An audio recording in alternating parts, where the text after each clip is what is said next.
High, আমি স্নিগ্ধা। চলো আজকে নৌকা বানানো দেখাই। কার জন্য বানিয়েছি সেটাও দেখাই। মজা লাগছে? চল রেখে দে, এটা করব। আচ্ছা, এই যে এই হলো আমার ভাই, ওর জন্য বানাবো নৌকা। আসলে আজকে আমি বাড়ি চলে আসলাম, সেই জন্য আর কি ওকে একটু আনন্দ দেওয়া। ওই জন্য আমি ওকে বললাম যে চল ভাই, নৌকা বানানো দেখবি? ব্যাস যাই বললাম তাই, হ্যাঁ দিদি চল বানাবো। ব্যাস তারপর 3টে পাতা জোগাড় করে ও আর আমি দুজনে চলে আসলাম, দিয়ে নৌকা বানিয়ে নিলাম 3টে। তারপর দুজনে মিলে গেলাম ভাসানোর জন্য। এদিকে তখন বৃষ্টি হচ্ছিল, তাই জন্য ওকে যা হোক করে বললাম যে একটু পরে যাব। দিয়ে তার একটু পরে বৃষ্টি থামলে আমরা দুজনে গেলাম।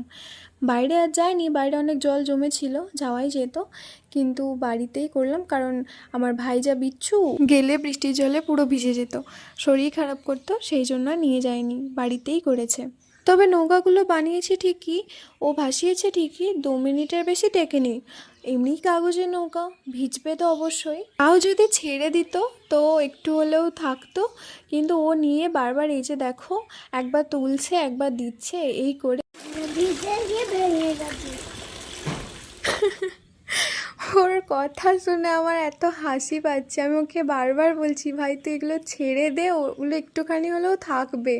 ও বারবার করে তোলে, এরকম ভেঙে ফেলেছে, আবার বলছে যে এগুলো ভিজে গিয়ে ভেঙে গেছে। নৌকা ভাসিয়ে কেমন লাগলো?